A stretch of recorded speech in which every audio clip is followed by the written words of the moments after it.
Good morning, good afternoon, good evening, depending where you are. Today's Sunday, October the 13th, and you're watching The Viewscreen.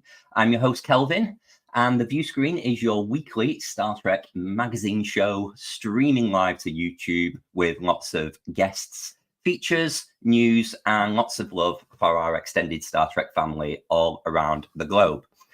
Now, remember, if you can't tune in live to this stream on YouTube, you can always watch the video afterwards at your leisure. Or if you'd prefer, you can listen to the audio version of the podcast available wherever you get all your podcasts from. If you're a returning viewer, welcome back. We really appreciate all of your support. So thank you for joining us. If you're new here, thank you for finding us and welcome to the show. Please remember to hit the like and subscribe button on YouTube and the alert button too to make sure you never miss an episode. We're getting more and more subscribers every week to our BQN Collective YouTube channel. So please subscribe. It really helps us bring all of our shows on the network to you each and every week. We'd also like to invite you to our Facebook group, the BQN Collective, or you can join us on our Discord server to chat about the show and just some social networking. You will find the links to those in the show notes. So you may notice there's something a little different this week about the show. So I am flying solo. Our co-host Amy, unfortunately, is unable to make it this week. She's had a bad batch of gak in the Klingon restaurant, so she's resting up. So get well soon, Amy. We're sending you lots of love and lots of well wishes. And speaking of, thank you to everybody who reached out last week as well, wishing me well after my bout with Bell's palsy. Hopefully I am communicating a little easier this week. And yes, I'm not dabbing my eye. So it's been an interesting 2 weeks with facial paralysis, but hopefully that is all behind me now. And I've just got a little bit of a wonky smile left as a residual. So yeah, thank you to everyone who sent well wishes. Right, okay, let's see what we've got coming up on today's show. So, joining us here from Manchester, we have Misty Chance here to talk about drag, conventions, and fandom. Hey, Misty. Hi, everyone. And we've got joining us Tim Leng, a writer of the Star Trek Files back in the day, to tell us all about what working on that project was like. Hey, Tim. Hello. Thank you all for joining us. It's a British takeover this week. It's all the Brits joining us. So, without further ado, let's commence with the show. Okay, so I would like to welcome to the stage Misty Chance. And Misty, thank you so much for joining us. You must be so busy this week. I bet you've not been out of drag all weekend with everything you've had going on at the moment. So thank you so much for taking a Sunday afternoon to join us. How are you? Yeah, you're absolutely right, Kelvin. It's been one of the busiest weeks because it's been the George House Trust Drag Ball this week, added to my usual repertoire of work. So yeah, a little stretched a little thin, but anything that comes into the DMs that has Star Trek in the title, I'm usually there. So you know, you are. I'd like to introduce you to the viewers and the listeners properly, because actually you're my local drag queen here in Manchester. So this is a real treat for me to have one of Canal Street's finest here on the Viewscreen talking Star Trek with us. So tell the viewers a little bit about the normal, I would say, day job, but it's the evening job really. What's it like being a drag queen on Canal Street? Generally evening, but it's kind of spilled over now. I mean, drag brunches are all the rage, so you know, we're required to wake up in the morning for some jobs, which, you know, I get on with. I'm not a morning person, but I subscribe to Janeway's policy of coffee. You know, plenty of coffee. It's fantastic. I wouldn't want to be anywhere else for too long. I always end up coming back every time I go to work elsewhere. A change is as good as a rest, they say, but I always come home, if you will. The sense of community in Manchester's gay scene is just unparalleled, and I've worked on a lot of scenes where you just go in, do the job, get the money, and go. It has a different feel, it's a different vibe. Down here, probably born of the fact that we're all squished together on, we're on 3 streets parallel now, and expanding a little into the kind of surrounding area as well when it comes to LGBTQ plus venues and businesses. So I think that's why, you know, we either eat each other or we get along. And for the most part, the drag community in particular have chosen to get along and have become sort of an alliance of acts of complete varying, you know, different kinds of shows, different kinds of talents, different kinds of ways of presenting drag. It's unbelievable. It really does remind me, staying on brand, it really does remind me of kind of a United Federation type feel to it, and what keeps me here. I wouldn't want to be anywhere else.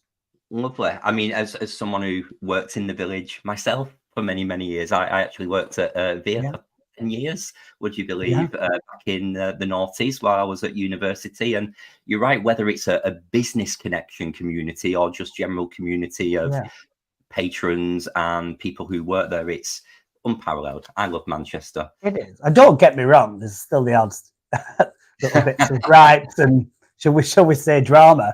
But you know, would you watch EastEnders if everyone was sat around holding hands? I mean, you know, for entertainment value alone, the village offers pretty much anything you're looking for. There it is. Yeah. Tell us a little bit about the charity event you've been hosting this weekend. George House Trust. It's a HIV aftercare service helping people that are living with HIV. I've been an ambassador for 10, 12 years. I can't quite remember when I was brought on board.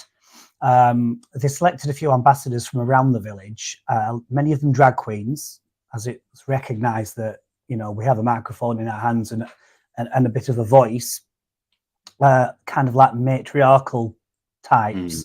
So generally when people are looking for some help and they're unsure, you will often find them going to a venue operator or a drag act, you know, looking for advice. And that was recognised by the George House Trust.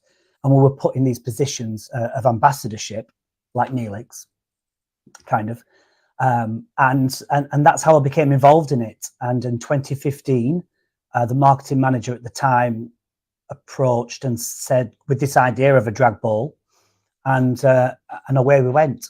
Obviously, we had a small break for COVID, for the lockdown, and then came back afterwards. And last year we raised £18,500 in one evening, and that's the Manchester drag community coming together, giving their time for free, performing, and we sell the tables and tickets for that. So we had one this Thursday just gone on the 10th. They are still counting. All I can say is that we've smashed last year's fundraiser. Brilliant.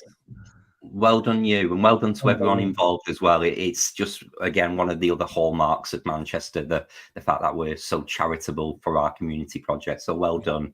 Absolutely agreed. Yes. Yeah. Thank you. Everybody works really hard on it. It's stressful on the run up and it's stressful on the night. But the feedback has been phenomenal. And it'll be our 10th anniversary for the Drag Ball next year. So big things to come. Brilliant. So not only do I know you as my local drag queen, Misty, I also know you from all the convention circuits as well. So whether that is the Destination Trek or Destination as it is now, you're very involved in all of those. So what does Star Trek conventions and the convention kind of calendar mean to you? Why do you involve yourself and kind of put the shows on and bring it to the guests as an organizer now as well as an attendee? Very much all the same reasons as I have just explained about the community down the road from me here.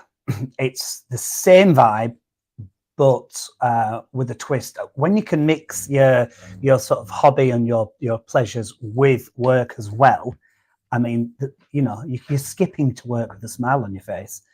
And when you say organizer, I'm on volunteer basis there. So I'm brought in. I'm just one of the fans, regular fans, and I assist because I want those conventions to be the best they can possibly be.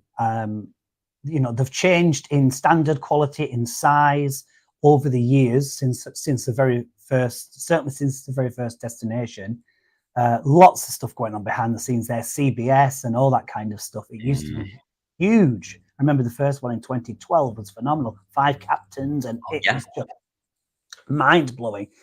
That's not really possible to get together these days. You can imagine the cost of putting something together. As you know, as well as I do, the cost of going to these things is phenomenal. You have to be a real dedicated fan to do it. So once they get there, they should be given the best possible experience. There's a lot of griping, isn't there? I'm one of them, to be honest. I have a moan and a whinge, like, do we have to do it there? Could it not be here? Could we? But I don't make those calls, of course. I know what I want to. But there's something incredibly liberating to be in a room full of people that are, you're all on the same page, and from all walks of life, and they're from all over the world, and everybody is just, united, just so friendly. And you could sit and you could have conversations. We do until the small hours of the morning, till the sun's coming up. And then we do it all again the day after, and then all again the day after. It's a whirlwind. And the fandom, as much as we do have a little bit of a bitch and a moan online, the fandom when they get together is actually, you can't beat it. It's fantastic. I see you there all the time, and it's one of those places where it wouldn't be the same, and you wouldn't, you look around for them. Where are the boys in the scants? Come on. When you boys all get together, you all got the scants on. It's like, I'm here. Yes, here we are. And no one bats an eyelid. I mean, for a safe space, a Star Trek convention is unbeatable. Just like a gay scene is. Once all Star Trek fans get together, the gays mixed in there, and the trans people, POC. It's just a little sprinkle of everything, and representative of our society today, and of the society that Star Trek is looking to make sure we arrive at. Yeah. Love it. I when I first started going to conventions, for me it was the pull of meeting the actors, the photographs, the autographs, what talks were on, what sets, props, all of those things that are well known and quite important for conventions. But as the years have gone on, it's just a weekend with your mates, isn't it? Let's face it.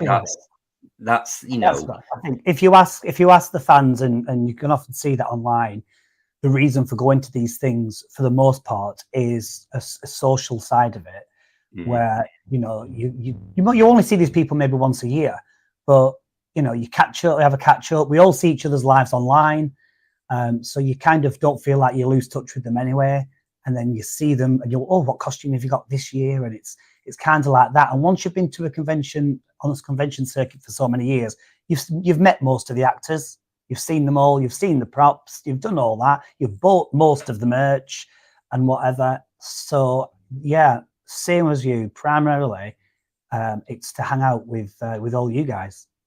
Yeah, to kind of speak on behalf of local conventions. Everyone hears about the cruise and Star Trek Las Vegas as these mega events, but go to your local conventions. There may only be 1 or 2 or maybe none of the actors there, but making those connections with people who you do see every year, it is just priceless.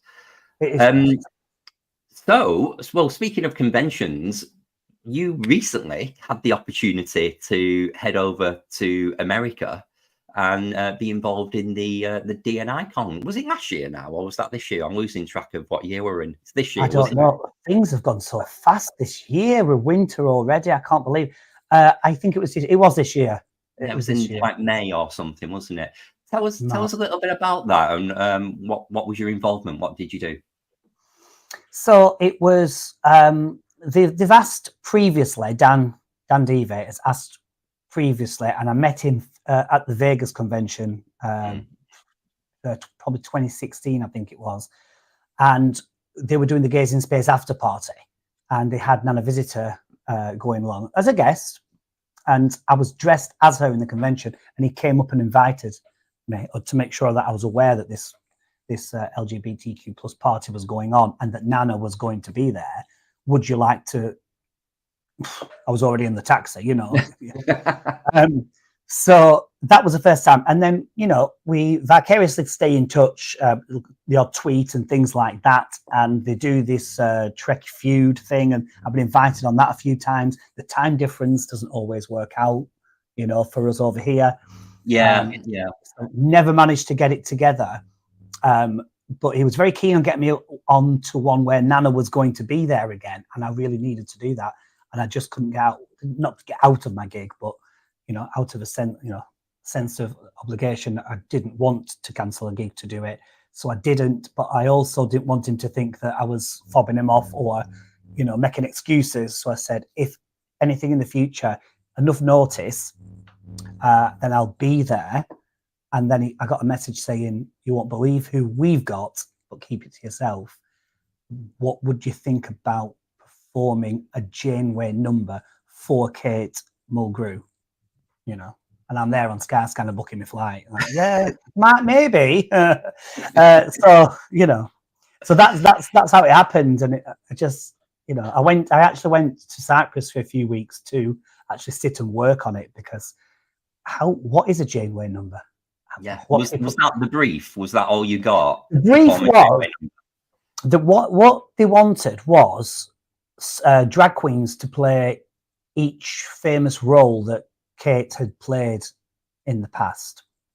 So we, you know, Mary Ryan from Ryan's Hope, Mrs. Columbo, Red from Orange is the New Black, all these sorts of things.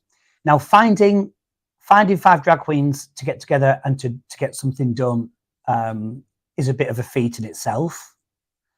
Finding 5 Star Trek drag queens is a bit of a feat in itself, and then making sure they all are such big Janeway fans that they know what the hell's going on when it comes to Ryan's Hope, and you know, and then of course you're all fighting for the part of Janeway. Exactly. No doubt. So, you know, there was a few suggestions. I tried to recruit a couple from over here, but again, the expense of going to America and you know, there was and ahhing. Well, I might be able to do it. Do we need a passport? Yeah, you know, so it was a lot of forwards and backwards. I ended up working into a double act with Busty Springfield, who resides in Oklahoma, so was already there. We had rehearsals via Zoom, and we just turned up, run through it in my hotel room twice, I think, and then went and did it. Quite a surreal experience, really.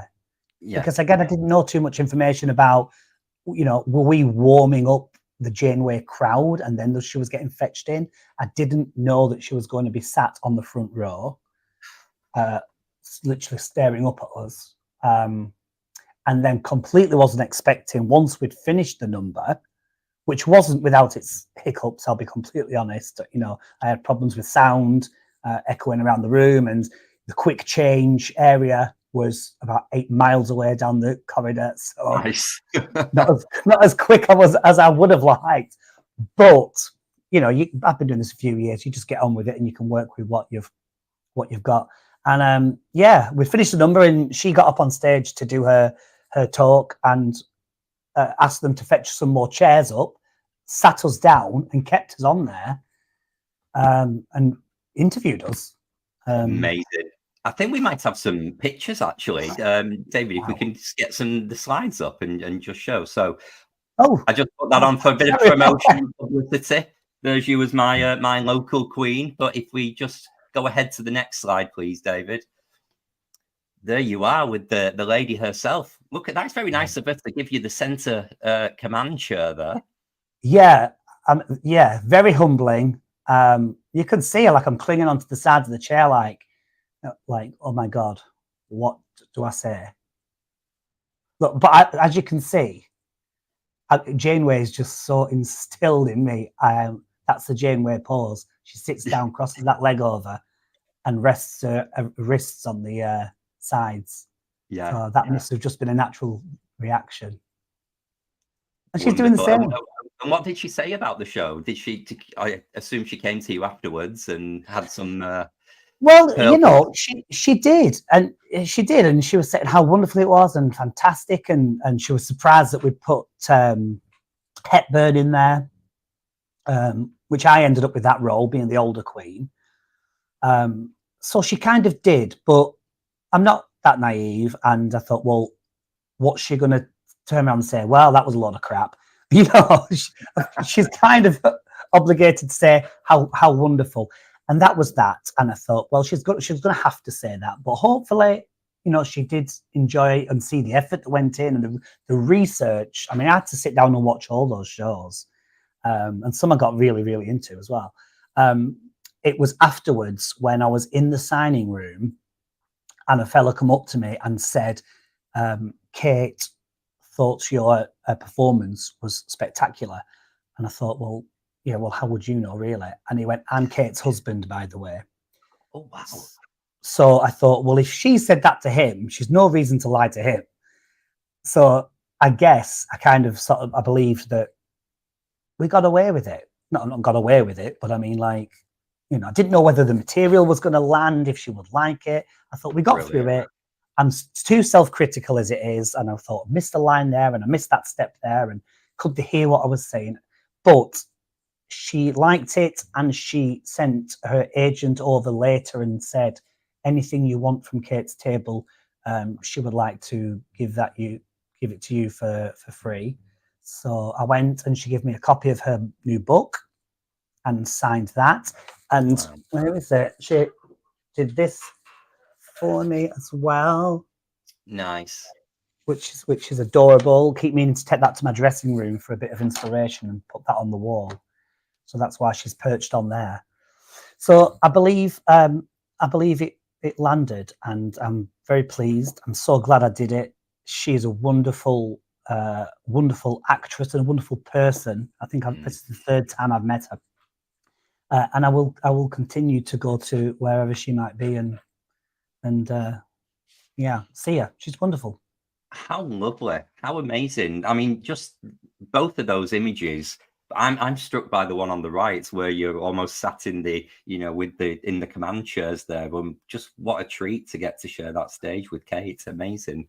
Great, I think we've got some other pictures. If we just have a look at them, which show some of your contributions towards the destination event as well. So on the right there, this was your museum of your amazing and really intricate drag outfits that you brought. I appreciate we can't see them all on the picture, though. We can actually really see more of Amidala and the other one there. But what did you bring to the convention there, just to describe them a little bit for people who can't see or who are listening? It's a small part of my cosplay collection that I've been having done for conventions. And the problem is, once you do one and it's of a certain level and you're getting all these pictures taken and things like that, then you go, well, I've got to kind of outdo that next. And I've just got this huge collection, and I just thought, put it to use. And I was planning a drag exhibition of well-known drag acts' costumes. And I had the idea to, why can't, whilst I've got these mannequins, why not put one on of the cosplay? And the best place to do that would be somewhere like a convention. And because this particular convention was relatively local to me, I thought that would be the place to do it. And at the moment, this year, 2024, I'm also raising for Alzheimer's research. So I put it together with that. And you can see the buckets there. We was raising for Alzheimer's as well. So thank you to anyone that's watching that was there and put money in the buckets. We're going to run that collection through to the end of December for 2024. And I am considering doing a similar kind of thing. Because, it landed. I was stood watching incognito, of course, the days I wasn't, or the hours that I wasn't in drag. I was kind of keeping an eye on everything, and just in case anybody wanted to know any questions. And you could see people going up, going, oh, it doesn't look as good as this on the telly.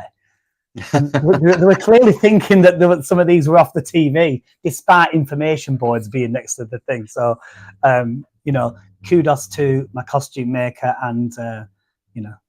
And what's brilliant as well is the museum pieces were all mixed with the screen used outfits. I think from memory we had a Deanna Troy jumpsuit, Kess from Voyager's outfit, and then all of yours next to it. So you were very much in good company there. And your intendant Kira, what you wore before, that's an amazing outfit. But you seem to gravitate towards more of the like out there outfits. I find you're more of a Waxana Troy than a Deanna Troy, I find.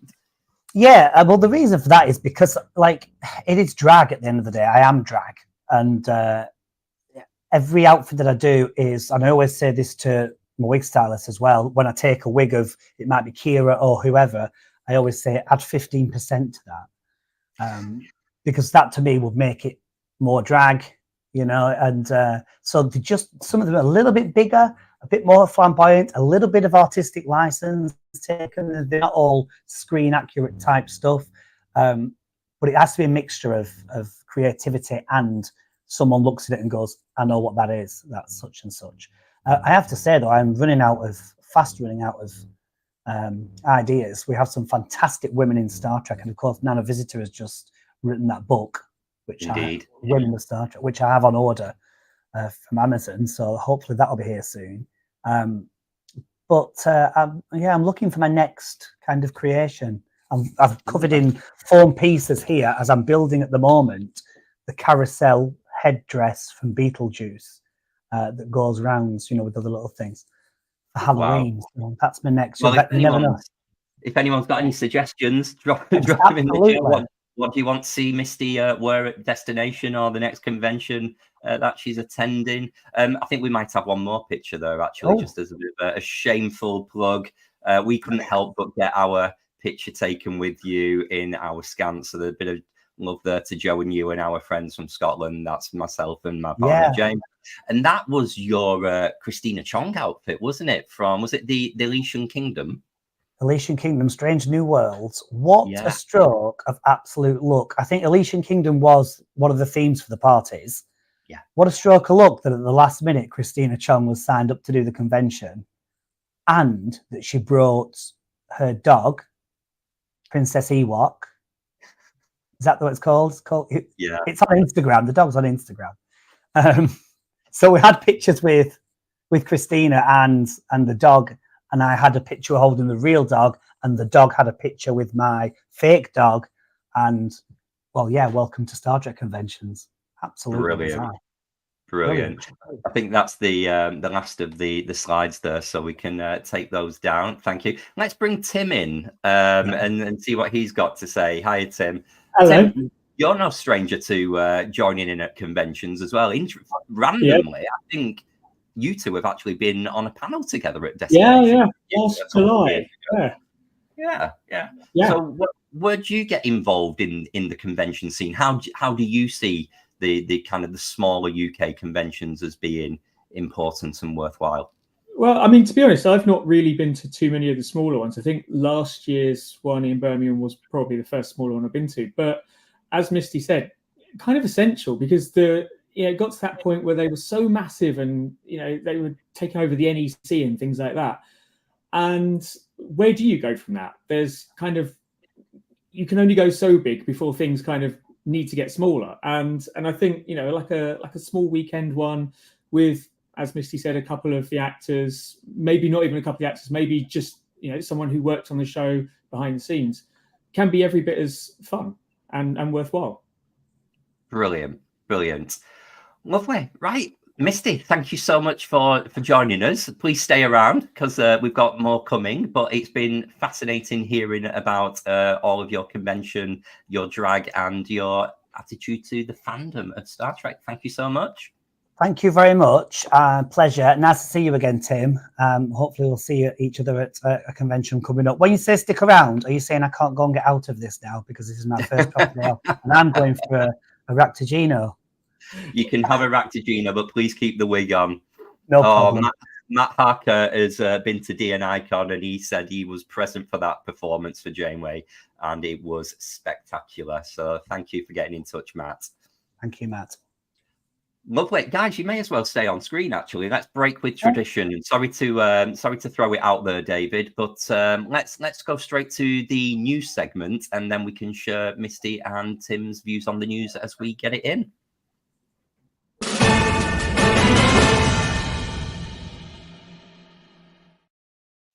So no, Kristin's not here this week, so I'm not putting a wig on myself. I'm not going to steal your thunder there, Misty. So I am delivering the news this week. So we put the news slides up, please. Let's see what's been going on in the world of Star Trek this week. So we do like to start with birthdays. And Mud's Women was first transmitted today in 1966. So it was season 1, episode 6. What does that make it? 58? Is it 58? Where's Amy with the maths? But yeah, happy birthday to Mud's Women. And also, speaking of coincidence, Misty, this episode might. Oh, sorry. Let's go back one. Sorry, David. This episode might resonate a little bit with you, Misty, doesn't it? Because you've been known to do a little bit of Mud's Women yourself. I did all 3 of them in Germany. And I started off with the pink, and then I went into the purple, and it ended in the green. And every time, the same person come up to me and went, "Oh my God, you should go and find that drag queen. She's in pink. She's playing one of Mud's Women." And I have a picture with her. And I never corrected him. They were all me. And I've done my research. I've actually got the picture. So there we go. There you are. Look at that. Attention to detail. Brilliant. Brilliant. Onwards, please, David. And also another very special day. It's happy birthday, not Gates McFadden, but happy birthday, Beverly Crusher. So that infamous screen grab in Conundrum, where they give Crusher's bio, where we learned not only her maiden name of Howard, we also learned that Beverly Crusher's birthday is October the 13th, 2324. So she is minus 300 years old today. So if you are a Beverly Crusher fan, get yourself out on social media, use the hashtag BevCrusherDay, and let's get Gates lots of love out there. I know Christos will be doing that, who's host of What's the Tea, Bev. And yeah, I don't know if it's connected, but the Hallmark Christmas ornaments that get released every year, there's a Beverly Crusher one this year. So maybe it's in recognition of the fact that in 300 years, little old Beverly is born. How old does that make her in the show? Does anybody know that? Ooh, let's do some maths again. So, born in 2324, and season 1 was 2364. So she was 40 in season 1. Oh, okay. Wow. There you go. There's some fast maths for you. What about some more maths? Sorry to put you on the spot. So in Star Trek Picard season 3, she's 75. How old? 75, mid-70s. Okay. Yeah, is it 2400? It's the turn of the century, isn't it, Picard? Yeah, it's on the cusp of into the 25th, isn't it? Is it like 20? Yeah. 24. But old. She's quite old in that, but she looks fantastic. Doesn't she just? Just so phenomenal.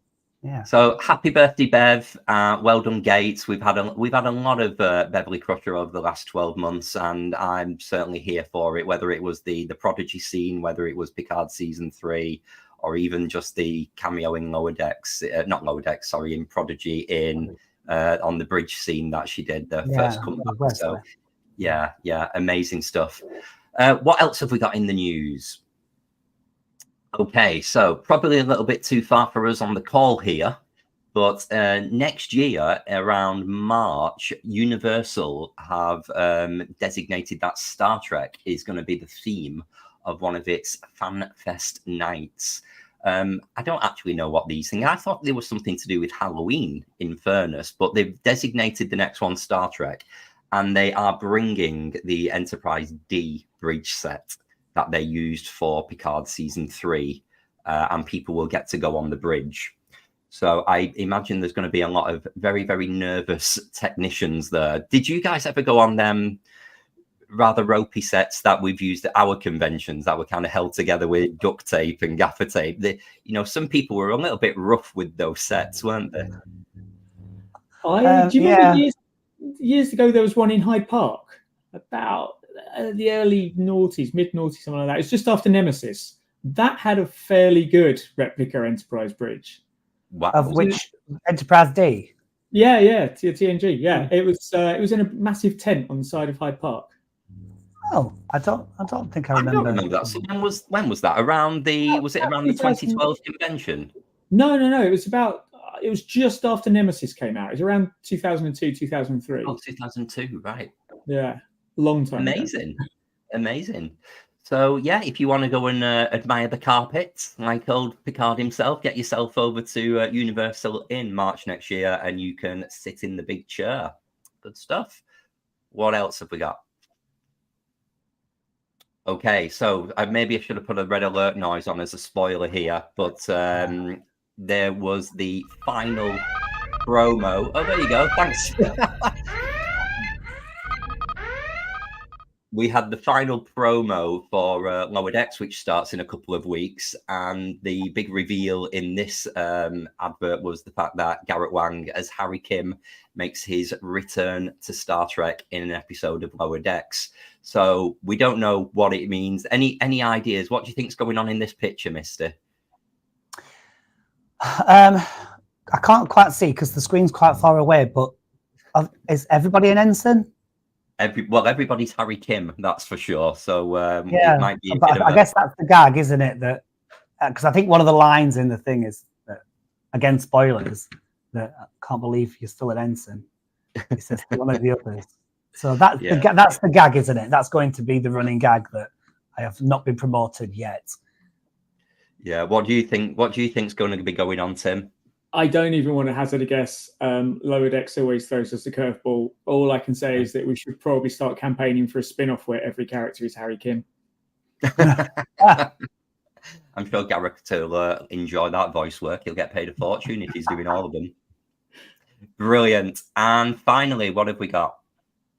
So the Voyager documentary, which has been in production for what seems like forever, is very, very soon being screened. So for all the very generous people who contributed financially to the making of the Voyager documentary, the backers, they are going to be treated to an advanced screening if they are lucky enough to be able to get to LA, New York, or the screening in London. So we've got LA November the 7th, New York November the 11th, and London on November 21st. Were either of you guys a backer for any of this? Are you going to be heading to the London screening? I don't think so. I couldn't remember if, like you said, it's been in production for so long. I can't remember if I put money into that or to the DS9 one. But I've not seen an email with an invite, so possibly not. Check your junk mail. You might have an invite waiting for you. Very true. Looking forward to it. Did you contribute, Tim? No, I forgot. I kind of saw when they started the kind of like was it a Kickstarter or something like that? Yeah. I was like, oh yeah, I'll do that because one of the gifts was the Janeway coffee cup, and I thought I must do that. And then next thing I knew, it was like it all closed and the thing was being funded, so I missed out. Wonderful. Well, if it's going to be even halfway as good as the Deep Space Nine documentary was, made by the same production team, we're in for a bit of a treat. As we said, it has been years in the making, and they are quite meticulous with the editing and getting it right. So it's going to be very, very high production. So maybe not too far the other side of Christmas, we're all going to get to enjoy the To the Journey documentary. Wonderful. I think that's the last slide for the news. So that's all we've got. So wonderful. Guys, thank you very much for your commentary on the news there. We are going to take a short little break now, and then we're going to be back with Tim. Thanks very much, everyone.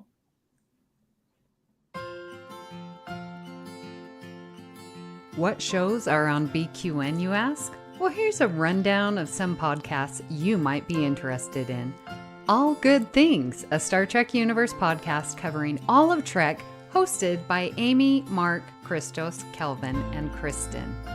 Whether you've got Xbox or Nintendo, check out Bargain Bin Gamer, a YouTube show hosted by Davey, a self-proclaimed gamer who specializes in reviewing and showcasing affordable video games. 2 episodes enter the arena, 1 comes out victorious. Join hosts Joe and Kevin and a guest as they debate which should win the Batleth battle. Grab your popcorn as you listen to Cinema Z, a film discussion and review podcast showcasing films you probably missed but should definitely check out. Hosted by Mark and Matt. Don your apron for The Food Replicator, where Matthew eats and drinks his way through the Star Trek cocktail and 3 cookbooks. Beam Aboard Galaxy Class, a Star Trek Next Generation podcast covering all of TNG, hosted by Steven. In order to not repeat it, listen to History with the Szilagys, a snippet of historical events from around the world, hosted by Chrissy and Jason.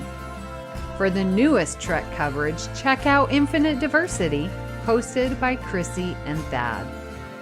Curl up with a good book and delve into Beta Canon with Peter, host of the online Trek Book Club on Twitter, and his new companion, Trek Book Club podcast. Test your Trek knowledge with Treksperts Quiz, a Star Trek quiz show hosted and written by Davey. Whether you're a member of Starfleet Federation or Planetary Union, go check out Union Federation, covering current Star Trek and the Orville, which we all know is really a Trek show, hosted by Kyle, Kevin, Amy, and Haley.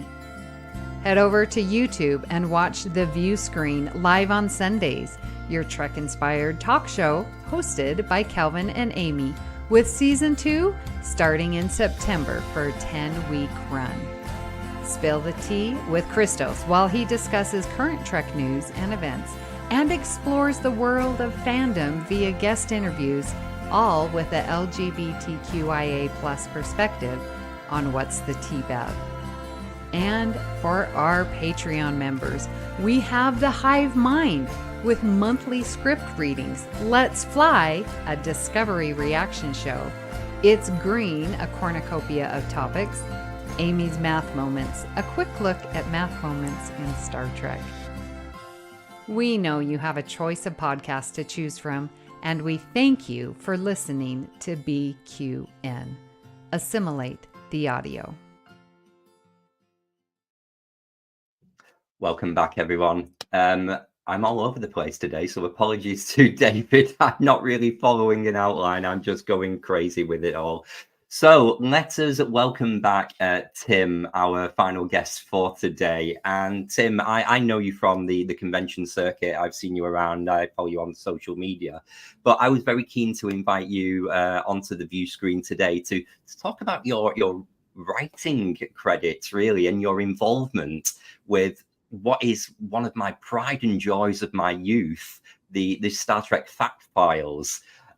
So first of all, welcome to the Viewscreen. Thank you for joining us today. Thank you. Thank you. Very nice to be here. It does kind of make me feel a bit sad, though, when you say one of the pride and joys of your youth, because it makes me feel very old. Well, you must have been really young yourself when you got involved with this. So tell us first of all, tell us about what the Star Trek fact files are, and then how you kind of got involved with it, as I kind of hold one of them up here. Oh, there she is. So the Star Trek, I think the easiest way to really kind of describe the Star Trek fact files is to say it was memory alpha, printed weekly, that you... I mean, for audiences, for viewers in America, they probably won't know what a part work is. And it was basically a magazine that you got weekly, and you tore it apart and filed it in a binder. Mm-hmm. And it created this massive encyclopedia of whatever. So you'd have, part works of trains and planes and cars. And I was very fortunate to work on one that focused on Star Trek. Wonderful. And was that an existing job you had writing that they took on a new project of Star Trek, and how amazing that you're a massive Star Trek fan? Or were you brought in because of your Star Trek? I was in the right place at the right time, because I was actually working at the time for another magazine. There's a company called Visual Imagination who used to produce Starburst and TV Zone, Expose, loads of genre magazines. And I was working as a graphic designer there. So I'd always wanted to work in editorial. I want to say I was about 20, 21 at the time. I wanted to work in editorial, but I ended up working in design. And then a friend of mine had moved over to the company that produced the fact files, and he was leaving. So he just dropped me a line and said, look, I know you want to work in editorial. You should go for my job. So I thought I'll go for it. And basically I turned up for an interview, and the fact files at the time was edited by a lovely lady called Jenny Cole. And we just got chatting in this interview, and I'm there as like a nervous 20-year-old. And she just went, look, if you want the job, it's yours. You know, Peter kind of vouched for you. He said, you know your stuff. So I think they employed me knowing that I knew Star Trek, because obviously I'd watched all the shows. I knew my stuff. And what I didn't know was editorial. So it was a real, I started that job as an editorial assistant on the fact files, and I just learned the ropes of how to edit and how to put a magazine together there. I was very fortunate. And then as the team changed and evolved and people moved on to other publications, I just started moving up and up and up until by the end I was editing the thing. Wow.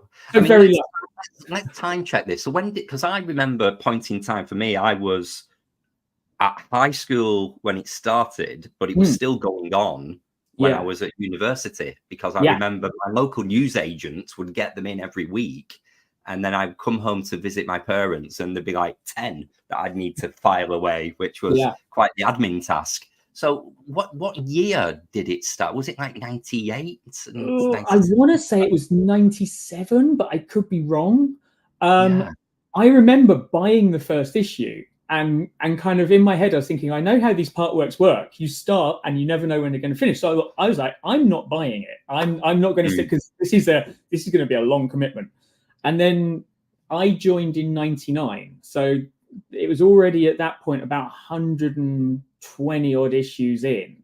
Yeah. And the thing about Partworks is they tend to finish at about issue 100, and then the thing is complete. But because, we're talking 1999, so Deep Space Nine was still going, but coming towards its end. Voyager was still going.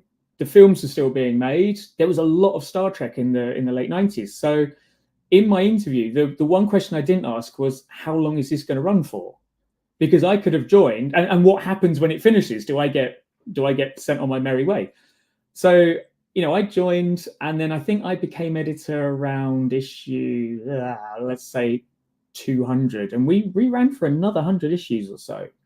And what readers in the UK, people who are familiar with the fact files in the UK, probably don't know is there was a Japanese edition as well that ran longer. So basically we still produced all of the editorial for the Japanese one, and we just sent all the files out to Japan. They translated it and they published it. So they ran for about 320 odd issues, because at that point Enterprise had come along as well. So we had to, and Enterprise being a prequel, we'd arranged the fact files because it all had file numbers. So we had to kind of shoehorn Enterprise in without, make it look like we'd known all along that was going to happen, but we really didn't. But I think it all came together quite well. I think, I'm proud of it. It's a good thing. And I'm not the only one that worked on it. There were countless people who worked on the fact files. Everyone whose name is listed in those magazine front covers was an absolute star. Yeah, it's even now, I'm just looking over my shoulder. They're all literally there on my shelf on that cabinet that you're looking at. The artwork is so beautiful. All of the, as you said, it was arranged in different segments, and as it got bigger, you had to almost keep reorganizing everything, because you'd have a couple of Springlock folders, and then suddenly that folder could only be the episode reviews, and then you'd have another folder for almost like blueprints, the deck plans of all of the ships, which I think that one is there that I just held up. And I think by the end, I had one folder which was just the front covers. Yeah. For each edition, you know, because you're not going to throw the cover away. I still want them. Yeah. We finished with about 13 binders full of material. And when we finished, we could have kept going because are you doing a quick spot check? I'm looking at the numbers on the spine to see. I can see a 14. Is there 14? Oh, wow. We could have kept going because I think we finished. So the Fat Files finished about 2002, 2003, and Enterprise was still running. There were, we didn't really touch on Nemesis. It's the real shame of it was that we generated a lot more material for the Japanese Fat Files for Enterprise and Nemesis. We did beautiful artworks for both that were never seen in the UK. And then, of course, when the Fat Files finished, at that point, I was thinking, right, what happens to me? Do I leave? And because the Fat Files have been so successful, we ended up doing these various spin-off projects. So we did a DVD collection of Next Generation and the films. We did a DVD collection of the original series. We did more for Japan. Japan had its own kind of range. They had a partwork called Best Episode Collection. So we themed each issue around Klingons or Federation or captains, and we cherry-picked episodes. So bizarrely, they had these DVDs that were kind of a combination of original series, Next Generation, Deep Space Nine, or DS9, Voyager, and it was really, really lovely. And the magazine featured behind-the-scenes stuff, whereas the Fat Files obviously was all in universe. We did not mention what Patrick Stewart was up to. Yes, and personally, that was one of the reasons I loved it. I'm one of those really weird encyclopedic knowledge, like recall. I can just recall anything, but if it's behind the scenes, I'm hopeless. Yeah. So if anyone wants to take me on Trexperts quiz, make sure it's the behind the scenes episode because you might stand a chance of winning. But the fact it was all in universe as that ultimate reference guide was brilliant. I think we've talked about it enough. Let's put some pictures on so people can actually see what it looks like if they are unfamiliar. So this is just an example of one of the slides there, and then so this is the binders itself, and how they would be arranged, exactly how they look on my shelf there. It was really funny because you would issue almost like stickers as you went throughout to put on the binders, not only for the numbering systems, but almost the index and the contents pages. You would keep having to almost retcon some things that you were doing as it evolved and got more involved. What was that like from a editing perspective? It sounds, it sounds a nightmare. It wasn't always easy because, the thing was kind of designed to run for, like I said, about 100 issues. And when the Fat Files first started, no one kind of knew how it would go. It was either going to bomb or it was going to do incredibly well. Unfortunately, it was incredibly well. But we never expected to run 300. I think it was 304 issues was the UK version. So we were planning 20 issues at a time, something like that. So we would have these intense days of contents planning and then commissioning artists, commissioning the writers. And, we were doing this all on a weekly schedule. So every Friday it was so old school. We'd print out the issue on A3 sheets of paper. We'd bung it in a FedEx bag and we'd ship it to LA to be checked by the studio. And they would come back with their comments by fax. And, and we were sending issues off to print. We were sending issues, we were getting issues back. We were working on issues. I think we worked something like, it was either 9 or 13 weeks ahead. And we were we were putting the issue together, designing it, putting the text in, proofing it, all in the space of 5 days. Wow. What were the studios like to work with? Were they quite monstrous, or did they? No, they were amazing. When we first started doing it, we had, I can't remember the guy's name, lovely guy who was, I think he was a subcontractor for, at the time, Paramount. And then as we went on, I started dealing, you'll probably know the name John Van Sitters. So I just used to send it all to John. and he was an absolute star. He would come back. He trusted us because we were doing it for so long that he knew we weren't going to mess around. And you know, if something had slipped through or something wasn't quite right, it was a genuine mistake. So yeah, I've nothing but praise for the studio. They were always great, always helpful. You know, they would. We worked with Larry Nemeczek as well. He would go to the studio. He would get us blueprints. He would liaise with them for us.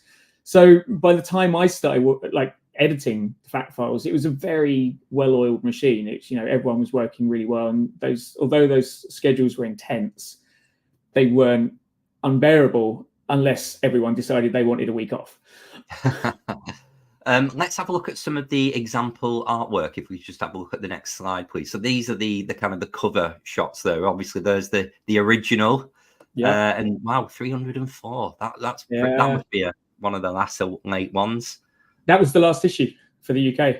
Wow. Oh, I didn't even know that when I got that slide. So there you go. I've done a good job at editing that myself. I know consciously with the last issue, we decided that every captain we needed to do a final card, because we called the tear up pages cards. We had to do a final card for each captain. Obviously, Archer was excluded because we were kind of limited with what we could do with Enterprise at the time. And obviously with the show being in production, we couldn't say Archer's story finishes here because the show ran for another 2 years. But certainly at the time, Kirk, Picard, Janeway, Cisco, we need to finish the fact files by focusing on them. It would have been so lovely just to finish off the Berman era to get Nemesis and season 3 and 4 of Enterprise in. But it's so weird looking back when you think before the internet, or certainly before the internet as it is now. But, you know, I genuinely used to learn things from this. It was like some of the first pictures of Esri Dax that I saw was from these. And, you know, you just don't get that level of excitement now. You like we've just seen with that Harry Kim slide for Lower Decks, you know what's happening before you've even seen it. Whereas this one, it was so cutting edge and of its time. And it's funny that the way we planned the issues, we would get sent VHS tapes of the episodes from the studio. And we would sit there on, say, a Tuesday afternoon, and we would watch the latest episode, and we would all be sitting there scribbling down, there's a new phaser in this episode. There's this alien has a uniform that we can do a card on. And it was just, we'd all just pitch in with these ideas of what we could do. And it was just, you know, and we would go back to the studio, say, what does this mean? Can you give us some more, can you clarify what he said in this comment or something? And just try and make it as authoritative as we can, really. Brilliant. Next slide, please, David. So obviously this is a very busy slide. This is one of the index ones, but this is almost like a pulling together of individual cards, isn't it? So there's the Astrometrics Lab, all the Borg children, Seven's main episodes, and then you've got, oh God, look at the little blue numbered there. It's bringing it all back to me just looking at the picture. They're the specific references of where you can find those in more detail. Yeah. Wow. They were a challenge. If I'm honest, I hated doing the indexes because those text boxes were so small, and you really, the guy that created the facts came up with the idea, who owned the company that I worked for, was a lovely guy called Stan Morse, and he instilled in me when he, you know, the whole thing with his company was he was like, every piece of text on the page needs to be of value. And that's something I still carry on to this day. If you're writing something and there's no point for it being there, it shouldn't be there. So with those small boxes, you're constantly trying to write something that people are going to read and take something from. So they were huge challenges. But the layout, I think, you know, there's a lot to draw the eye to it, which is, it's nice to still see. Brilliant. And I think we've got one last slide. Oh no, we've got two, but I love this. So this is the uniforms one. I may have cheated a little bit and put the one on with the scants because it is my favorite uniform. But just the level of artwork for all of these. This was always my favorite section. The uniform section and the one with the deck plans always stand out for me. And I used to learn so much. I got all of the new class of starships that we got in First Contact with the the Norway and the Steamrunner. Yeah. I didn't know the names of them until I read them in the fact files. They were just ships on screen that you'd not seen before. Yeah. So brilliant. Yeah. It's great stuff. We were very lucky because I certainly when we were doing the DVD one, we were dealing with we were dealing with production stuff. So I remember the Argo in Nemesis, we referred to it as a Jeep. And I remember getting this lovely email from Mike Okuda one day saying, you can't call it a Jeep because that's copyright by the Jeep car company.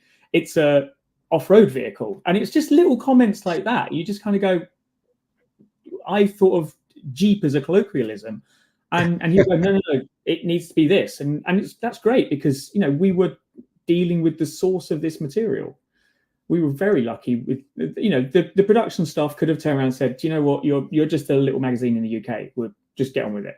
But they wanted it to be as authoritative as it could be, which was wonderful. Brilliant. And then the last picture that we've got there, just again, the cutaway there, that's the promenade ring.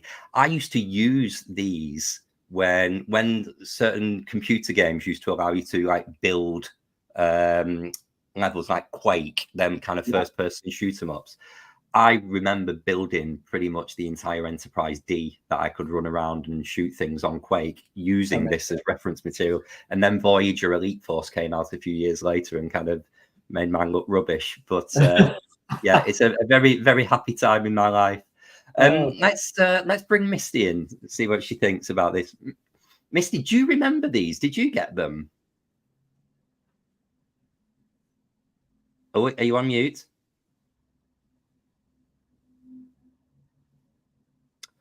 I think you might be on mute, Misty. Mute, I turned it off. Because I was playing on my phone and it was pinging. Can you hear me now? We can. Excellent. Yeah, exact same story as you, Kelvin, as in I had every single one of them. I used to study them from back to front and learnt all the details and so much, especially the same thing as you, the uniforms, the ships and the deck schematics and all that sort of thing. Every last one of them. And then I was still getting them delivered when I was traveling around Australia. And I remember my mother, when I moved away into Manchester, eventually moved house and threw them all out. Ooh. And with it's still a bone of contention between us to this day, and it was a lot of years ago. I was fuming. So yeah, so I don't have them anymore, but I did have them. I hope I've not triggered you. Sorry about that. Yeah. I'd love to say that I have a complete set I could send you, but I don't actually have. I think I've got about 3 issues myself. Wow, I keep looking. See, I've just had talk about Triggerman. I've just had a flood recently in the apartment, and it took out all my Eagle Moss magazines that accompany the models. And I have up to now, I think I have every single one of them. I think I don't have the Glow in the Dark Defiant. Other than that, I think I have the entire collection. I sat on the living room floor and cried for a little while. Still not quite over that, but it did make me think back to the Star Trek fact files and think somebody doesn't want me to have these. So yeah, wow. It's very sad, but they were phenomenal. I would say if anyone's interested or if anyone's got a savings account, I think they are on eBay. I think you can buy complete collections of them on eBay. Absolutely. So. I was lucky. It's one of the first things I did because some of the boxes from the models got ruined as well. And do you buy the models? Because you can't just buy the boxes. But then I've started slowly collecting the cheaper models because they are the same box. And of course, the flood didn't damage the plastic moldings. So I've rescued them. But I mean, quite devastating, really. I have seen the magazines. I think you can get the collection for 90 quid. I think it's something like that. So I'll look at doing it when I can. But I wish I still had those fact files because they look fantastic on a shelf, lined up like this. Excellent. And so, Tim, what happened after the fact files? Did you go on to do any other Star Trek related writing? No, I think I ended up being asked to be made redundant from, because the Star Trek stuff all came to an end. So I left that company in about 2011, and I could have stayed on doing other stuff, but I've been doing the Fact Files, the Star Trek magazines for about 12 years. So I just thought it's time to go and do something different. And I consciously wanted to do so. I'd never worked in publishing on something that wasn't science fiction related. So I made a conscious decision to try and do other stuff. So yeah, did other stuff. And it's that thing, I would never say no. If someone came to me and said, "Oh, Tim, we want to do a Star Trek book and we'd like you to be involved," or something like that, I absolutely 100% I'd say yes. But yeah, I think I've tried to pitch books to various companies over the years and never quite known the right person to contact. So I just kind of go, if the Fact Files is what I'm known for when it comes to Star Trek, I'm happy with that, because I loved working on it. I'm still proud of it. I love the fact that, every now and then over the years on Twitter, someone out of the blue would message me and go, "Oh, you're the dude from the Star Trek Fact Files," and I'd be, "Cool, great, I love that." People would say it made me, very much like you've both said, that they would say, "Oh, I cherished it, I loved it, I learned so much from it," and if that's on my gravestone, I'll be happy. Oh, you made a lot of Trekkies very, very happy, and you should be really, really proud of all of that involvement, and again at such a young age as well. Well done, you. Well, it was always funny. We would always get these letters saying how much people loved again, back in the day before people would email publishers, and we'd get these letters saying, "Love the Fact Files, love the Fact Files." We'd always get one letter now and then going, "When's it gonna end?" I bet Eagle we don't know. We'd always say we don't know, but we'd always clarify with, "You can stop buying it if you want to." But evidently people couldn't. So yeah, brilliant. It's nice that it was finished at one point. Tim, thank you so much for joining us today. It was really fascinating and just pure nostalgia for me as well, just to see those images and talk about what it meant to me. Thanks so much. Thank you for having me. Right, let's take a little look at what we've got coming up next week on the show. So next week, we are going into our activism and sociology episode, and we are welcoming Amy Imhoff from the Space Builders, and we are welcoming back sociologist Edwin Hodge, who appeared last season on the Viewscreen, to tell us what he's been up to and what he's been teaching recently. And yeah, we're really, really looking forward to welcoming the guys. I'm also looking forward to welcoming back Kristen and Amy as well to put a shift in on the Viewscreen. So, Tim, why don't you tell the listeners and viewers where they can find you online if they are interested in chatting a little bit more with you? I am on Instagram as Tim J Leng, so it's TimJLeng. I'm on Threads as well under the same username, and X/Twitter, or whatever we call it now. I think I'm just Tim Leng there. Brilliant. Thank you, Tim. Thanks so much for joining us today. See you later.